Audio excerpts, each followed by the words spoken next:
Oh, something different. Genesis chapter 25, verses 24 to 26. When her days to give birth were completed, behold, there were twins in her womb. The first came out red, all his body like a hairy cloak, so they called his name Esau. Afterward, his brother came out with his hand holding Esau's heel, so his name was called Jacob. Isaac was 60 years old when she bore them. Well, what's in a name? We see here the birth of Esau and Jacob. Esau, the firstborn of the twins, coming out red and hairy. And because of that, they called him Esau. But Jacob came out hanging on to the heel of Esau, suggesting almost that you're not leaving me in here. And of course, if you remember the story, prior to the birth, there was a fight going on in that womb between both of them. And so he comes out hanging on to the heel of Esau, and they looked on him and called him Jacob, meaning heel catcher, supplanter, deceiver, defrauder. We would call that today con artist. Yes, that was the name he was called. And every day when someone spoke to him, they would call him heel catcher, supplanter, defrauder, deceiver. In other words, Jacob. And that became the mantra by which he lived.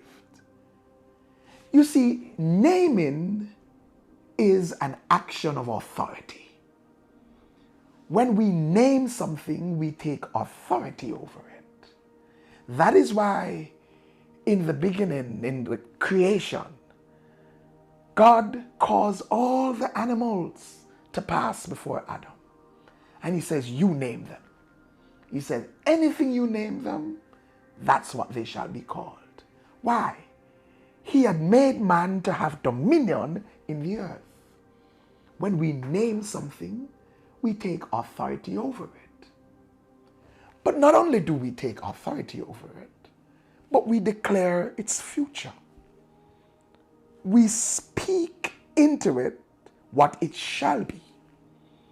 By naming, we prophesy.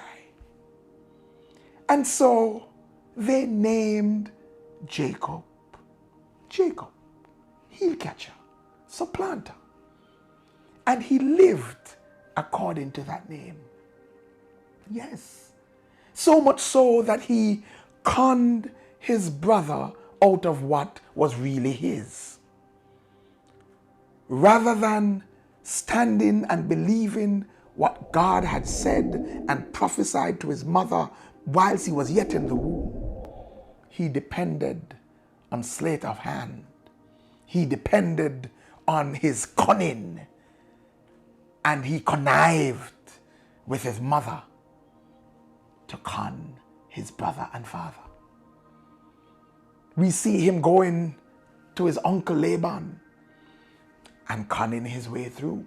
We see him coming back, and when he was coming back, trying to also deceive his brother, and so he split up his family into groups so that if anything, they wouldn't all die, still depending on his cunning.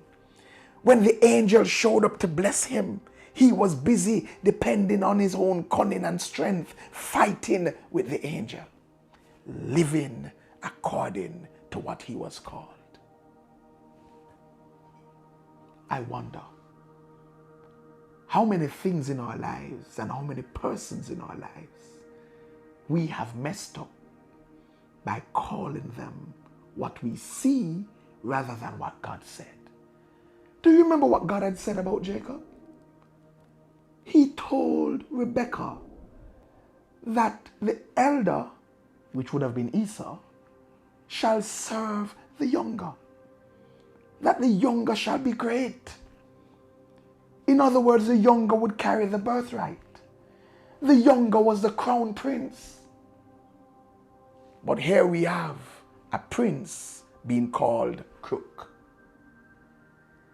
And when it was that God decided enough is enough and I've got to get you into your heritage, into what you were called to be, when the Lord blessed him after that wrestling match, he had to change his name from Jacob to Israel, because what he was called limited him from being what he should be. We may need to be changing some names. What is it that's in your life that you need to rename? Thank God these things don't need a deep poll. Let's change the names. There's power of life and death in your tongue. What have you been calling it? What have you been calling your children, your spouse, your job, your life? What names have you been calling them? Have you been calling them names according to what you see or according to what God said? Let's think about it. Who knows? You may even have to do some deep polls. It sounds humorous, but what's the meaning of your name? What's the meaning of the names you gave your children? What are we prophesying over them? Let's talk about it. Like, share, comment, and subscribe. Don't forget to hit that notification bell. And for more, join us at 9 a.m. at 10 Union Square, Crossroads, Kingston, Jamaica. If you can't be there in person, join us virtually via YouTube Live.